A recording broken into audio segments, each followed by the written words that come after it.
Hello, everyone, and welcome to another episode of Emerge. To be more specific, episode 19.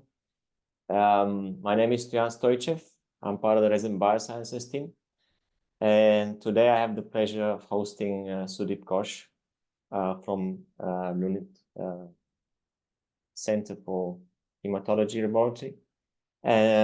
Before we get going, just the usual housekeeping announcements. We are going to record this session and we'll post it in a couple of days on our YouTube channel, so you can rewatch it if you want to. And please post your questions in the Q&A session. We'll have a section of Zoom. We'll have plenty of time to get to these. If you want to ask your question live, I can also activate your microphone so we can have a bit of a discussion. So as I said, today I've got the pleasure of hosting Sudeep Ghosh. He's currently working as a senior postdoctoral researcher at the proteomic hematology laboratory in Lund, Sweden, and also is working at the Lund Stem Center for Proteomics, where he's focusing on developing mass spectrometry-based quantitative techniques to really understand how leukemia is developing. And the focus of his talk today is very much applied, and he's going to tell us about how proteomics is used to study the interplay between intra and extracellular factors that regulate leukemia, as well as the different models that he's developed to compare fetal as well as adult-derived leukemia. So Sudeep, thank you very much for joining us today, and I look forward to your presentation. Thanks, Stoyan. What a nice intro. I can share my screen. Yes. Yeah, coming through.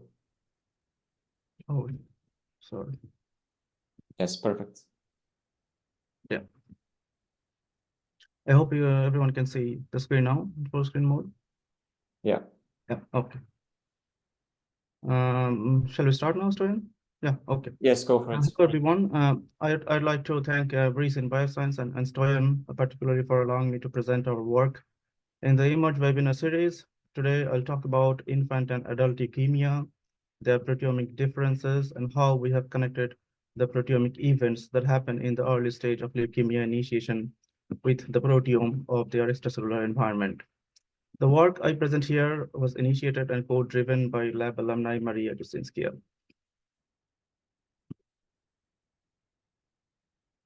Okay, so leukemia is the most frequent cancer in children.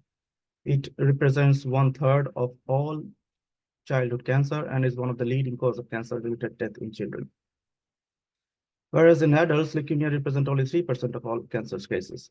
Children often present with de novo leukemia that was initiated already in utero. Whereas in adult, leukemia often arises secondary to other blood diseases. In the case of acute leukemia, which is the most aggressive class of the disease, there's a major difference in the subtype of this disease that children and adults typically develop. Acute lymphoblastic leukemia, or ALL, makes up almost 80% of all childhood acute leukemias, whereas in adults, acute myeloid leukemia is instead the dominant form. In our lab, we try to understand better why children and adults develop different types of leukemia and why acute leukemia in children behaves differently from adults. We use proteomics in most of our work and focus particularly on rearrangement of the mixed lineage leukemia oncogene. We believe that the ontogenic changes to the interplay between intra and extracellular factors or environment hold the key to development of the targeted therapies for the treatment of acute leukemias in the future. From our previous studies, we obtained a comprehensive review of the proteomic differences between normal, fetal, and adult HSPCs. In this work, we not only wanted to better understand the changes that occur intercellularly in the first stage of leukemia initiation, but also the proteomic differences in the extracellular environment of these cells. We published this work recently in Nature Leukemia in case somebody wants to have a detailed look. Although I'm not showing here, but there's a lot of flow cytometric experiments. I only focused here on the proteomics part, but first we performed in vitro differentiation and in vivo transplantation assays using a doxycycline-reducible MLL-ENL mouse model to investigate the lineage potential of fetal and adult lymphomyeloid primed multipotent progenitors, or LMPPs in short, which are one of the most potent leukemia initiating cells and also possesses differences in their proteotype and differentiation ability. We observed that the fetal pre-leukemic LMPPs give rise to a lymphoid-like leukemia population in vitro, but myeloid leukemia in vivo. We then aim to understand the molecular features governing the earlier stage of leukemia transformation by high-resolution multiplex proteomics workflow adapted for low cell numbers. So we fact sorted 40,000 cells, and then followed by a TFT16-plex sample preparation and FAIMS DDA MS analysis. In spite of high within sample correlation, protein expression strongly separates healthy and pre-leukemic cells, as well as fetal and adults. We quantified around 3,500 proteins, out of which 2,700 found in all 4 conditions. In line with the behavior of healthy LMPPs, PCA additionally suggests a stronger retainment of lymphoid features in fetal leukemia cells compared to adults, whereas the opposite true for the adults, that is, they retain more myeloid features. We could see that both in terms of correlation of the principal component that separate the fetal and adult sampled, that is PC1, with the frequency of FLT3 positive populations, that is more like a lymphoid feature, as well as in terms of an association of PC1 low, that is this, with several different lymphoid cell types. 31 and 25 proteins were differentially expressed between wild type and the pre-leukemic cells in fetal and adult. Some of the significant proteins that change between these two showed even opposite pattern of regulation, including HDAC3 and RBBP4 of the HDAC signaling pathway, upregulated uniquely in fetal, but not in adult, but down in adult. These could be potential candidates for HDAC inhibitor treatment, recently emerged for MLLr leukemia treatment. And also IGF-2 receptor that is upregulated only in adult, but I'll come to this protein later. GSEA analysis also suggests translation processes are active in fetal MLLr leukemia, whereas inflammation and myeloid differentiated processes are suppressed. On the contrary, ribosome-related metabolic processes are suppressed in adult. The opposite changes in expression of translation proteins upon the oncogene expression, including most proteins of the 40S and 60S ribosome, is particularly interesting, considering that a high versus low translation rate is one of the key differences between normal fetal and adult hematopoietic stem and progenitor cells. So our in vitro assays, in vivo experiments, and cellular proteome highlighted that extracellular factor could play an important role in influencing the behavior of these stem cells upon leukemic transformation. So we therefore optimized the isolation of the extracellular fluid from bone marrow and fetal liver. In brief, after cleaving the tibia and femur, these bones are very small, actually, from mice. We punctured the bones at both ends. Then we tried either a low-speed centrifugation method with a 3-trap vial system, or flushing them with PBS. In the 3-trap vial system, the bottom of the PCR tubes and a 0.5 ml tube was punctured just to collect the fluid. For fetal liver instead, because these embryos are also really tiny, 9 wild-type embryos from embryonic stage 14.5 were pulled and injected with PBS, or they are chopped and piped up and down. In the end, we choose the 3-trap vial system for bones and filtering of the fetal liver based on the reproducibility, yield of the protein, low blood, or other kinds of contaminated protein. For both the extracellular fluids, we concentrated afterwards with molecular weight cutoff filters that gave better protein yield. We then processed the extracellular fluids for proteomic analysis with a 2-hour-long gradient and FAIMS DIA method, where we use 2 compensation voltages and optimized previously for these kind of samples and with 30 DIA windows. The raw files were processed in Spectronaut using a library-free method and a direct DIA method. The statistics were performed with MSStats, our package, but before doing the sanity check, like filtering for the contaminants, the decoys, the low-quality data.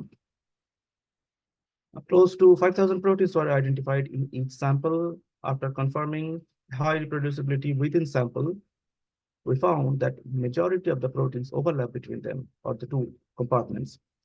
But there is a low between sample correlation, and PCA shows a clear separation between the compartments, suggesting the differences in complexity between these two extracellular compartments. As expected, almost 1/3 of the proteome is significantly changed between the two compartments. Among this, similar to the previous extracellular fluid reports, we found 5% of the fetal liver fluid enriched and 16% of the bone marrow fluid enriched proteins known to be secreted or annotated as extracellular.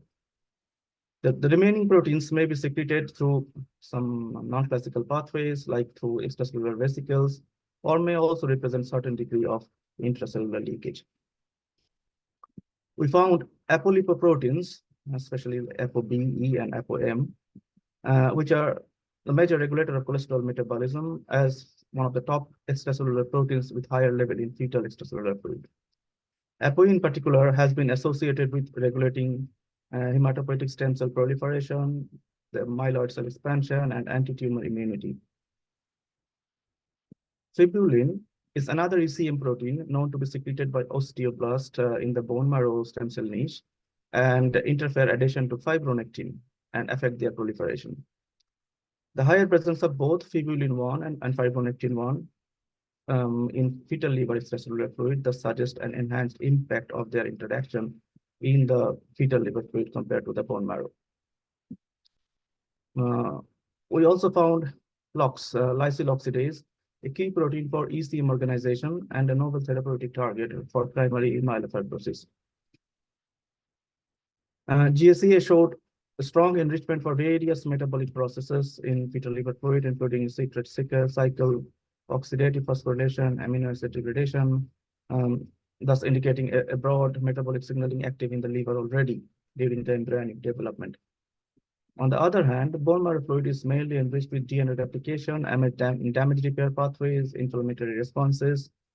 Good to mention here that the differential expression of inflammatory proteins is known to be one of the main distinguishing features between the fetal and adult stem cells, particularly hematopoietic stem cells.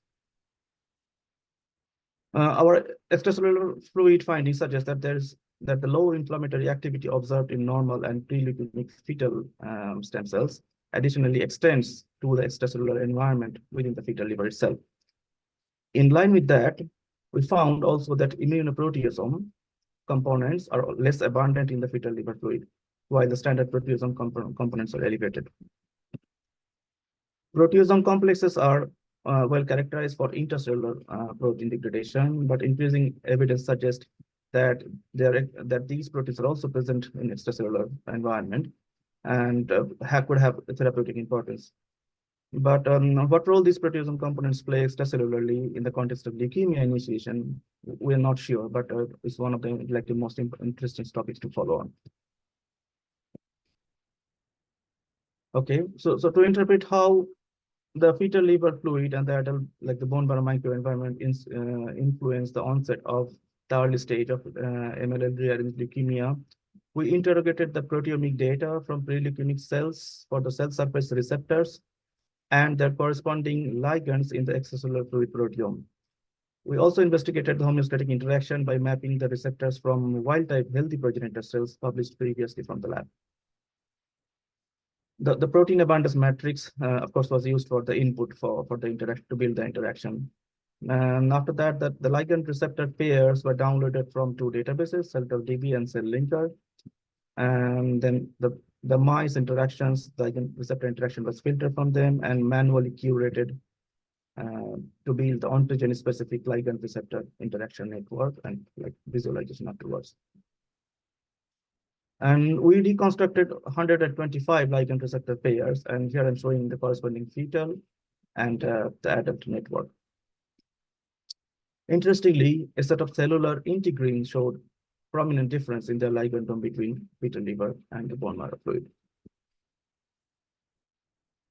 Two cellular integrins, particularly ITGB1, also known as CD29, and ITGF4, that is CD49D, showed significant difference in the ligandome, like 18 for ITGB1 and 4 for ITGB4. They are differentially regulated between fetal liver and bone marrow fluid.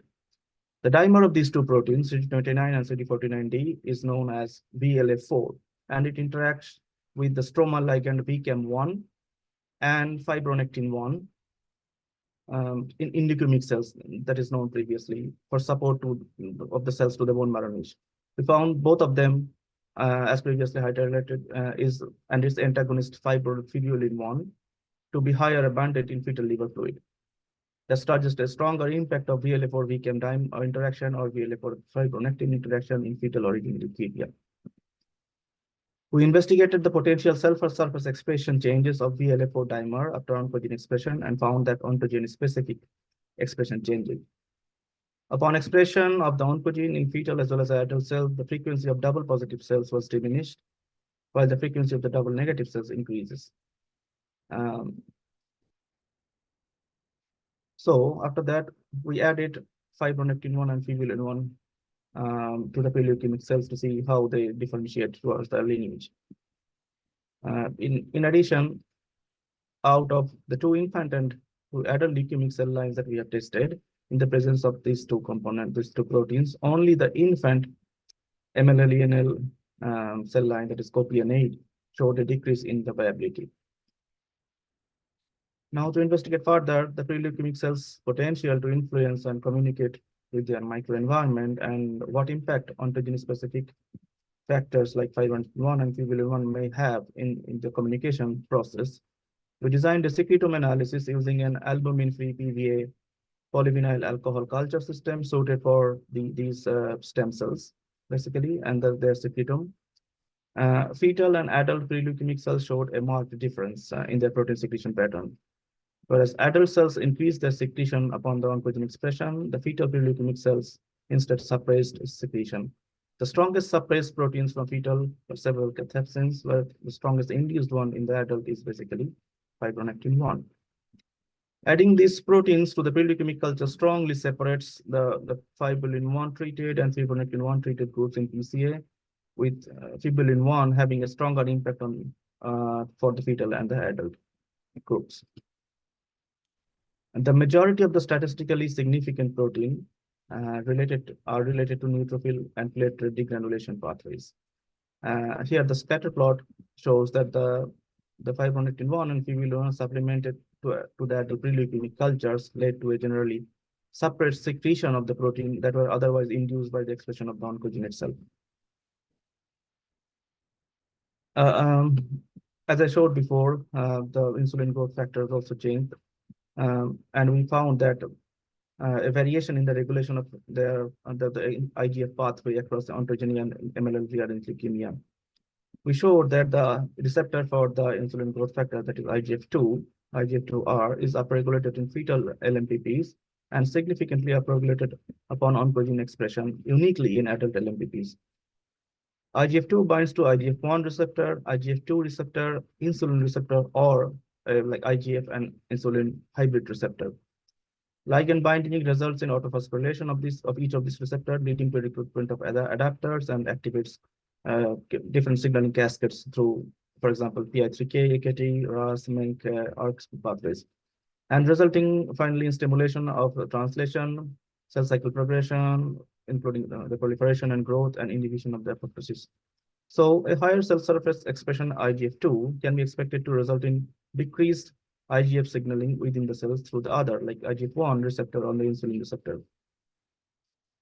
On the other hand, the IgA binding proteins or IgA-BPs, 6 of them actually, help to lengthen the half-life of the circulating IGFs in the tissues.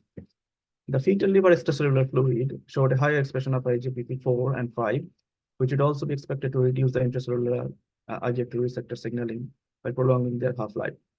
We also previously found that differential expression and oxidation of IGF2-BPs at steady-state hematopoiesis. Therefore, we treated the infant and the adult leukemic cells with IGF2 and looked at how IGF2 influences the phosphorylation and secretion pattern. The infant cell lines saw a reduced viability in the presence of IGF2, whereas the adult cell lines were like unaffected. And phosphoproteome analysis confirmed that the preferential internalization of IGF2 by IGF2 receptor with no evidence of classical phospho signaling through IGF-1 receptor or insulin receptor. So these pathways are basically the phosphorylation changes are hallmark of this receptor, which we didn't found a significantly change between the group treated and the control group. Instead, the sites that were up or down regulated were significantly changed. None of them were found to be part of these classical signaling pathways. In contrast, both cell lines showed an intensified secretion upon the IGF-2 treatment, and the proteins with induced secretion, again, largely related to neutrophil degranulation, including many cathepsins.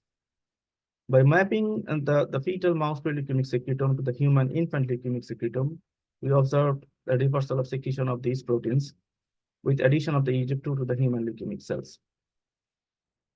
So, to summarize the story, we have characterized the proteomic events governing the first stage of the earliest stage of leukemic transformation in fetal and adult-derived lymphomyeloid primed multipotent progenitor populations, or LMPPs. We have described the proteomic composition of the extracellular milieu of these potential leukemia-initiating cells and connected that to their protein secretion profile as well as secretion from human leukemic cells. The take-home messages will be from the study is that the onset of pre-leukemia in fetal and adult cells show strongly disparate features and even opposing expression changes within the essential process of translation and metabolism. Integrated intra and extracellular proteomics revealed receptor ligand pairs with potential differential interaction upon leukemia initiation, including VLA4 or VCAM1 interaction.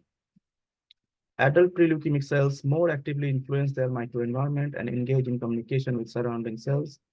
Particularly evident from this adult leukemia-initiating cells, they alter IGF signaling through the upregulation of IGF-2 receptor, while the fetal leukemia-initiating cells modulate IGF signaling through extrinsic regulators of ligand or the ligand availability at steady state. So we hypothesize that the IGF-2 bioavailability is a potential point of vulnerability in infant MLLr leukemia. The pre-leukemic and the leukemic secretome perturbed by fibrillin, fibronectin, or both, or IGF-2 reveals that the neutrophil degranulation pathway is another potential point of vulnerability. So a special thank to Maria again, who started this project, and me and the other group members who chipped in at different points. Thanks to our collaborators, Great Lab, for the expertise with the mouse models. Thanks to our FACSCORE facility and the mass spec facility for the intercellular curriculum. Thank you for your patience. Thank you, Sudeep, for this insightful presentation. Maybe I can start off with a bit of a general question, coming from somebody that doesn't have in-depth knowledge of this field.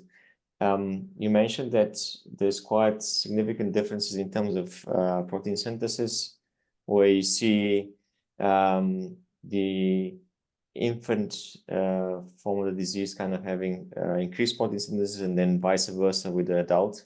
Mm-hmm. Maybe this is a naive question, but how do you differentiate this protein synthesis from just the cell age versus the actual impact of the disease? So as I showed here, so we have 4 groups actually here what we tested. We have for each infant and adult, we have a leukemia group and a control group. Yeah. So we checked, like we tested between fetal and adult, but we also checked at the same time within infant or within adult, like comparing them to their normal cells or healthy cells. So yes, that's how we conclude that which are the processes that are changing exclusively in one of these ontogenic or between, basically.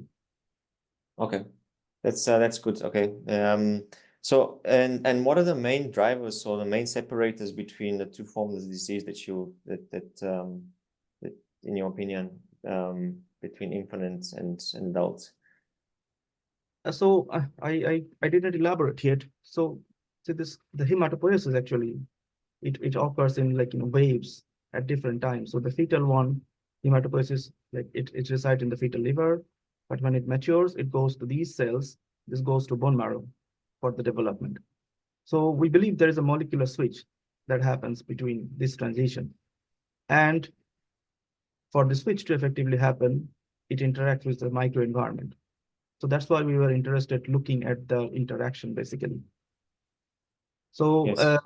we were looking a bit deep here, looking not only for the extracellular fluid, but the lab has started working on a specific subcompartment like the vesicles and stuff, so to get some more insights.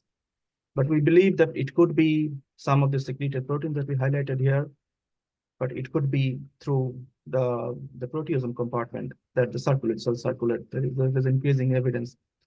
People in this Tel Aviv University in Israel, they are extensively working on these circulating proteasome compartments. So it could be anything or a combination of both or several factors. Yes, no, that's quite interesting. So we have one question from Hussein. Hi, Hussein. Good to see you on you joined the webinar. Hussein is asking, well, first of all, he says, thank you very much for the great talk. Thank you. And then he's got two questions. The first one is, do you think there will be age-related different targets for therapy using CART? And yeah, the second, let's get to the first question and I'll get to this. Yeah, definitely.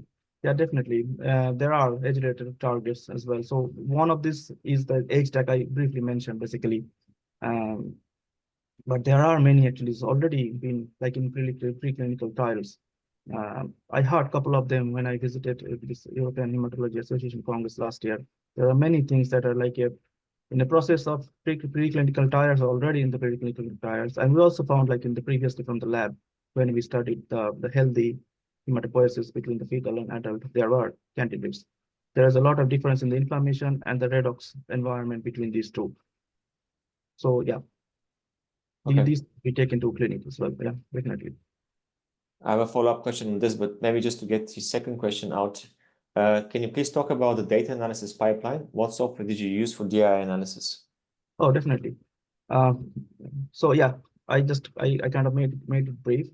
So as I said, so we work mostly on FAMES. We optimized a lot, like the benefit of using FAMES for this kind of samples, and this FAMES data is supported in Spectronaut mainly. Like you need not to split the files to have individual FAMES specific. Then it can be analyzed with anything like DIN and the other available softwares. But we use Spectronaut here, but because it natively supports the raw file that we have here. But Spectronaut itself has these statistics, but we saw that like when we compare these with a dedicated statistical package like MSTAT, I also tried many other DEP and ProLEF-QS and some other things that this makes a better like a prediction of what are the proteins or the processes that are differential between or like group comparison. So we stick on like with using MSTATs.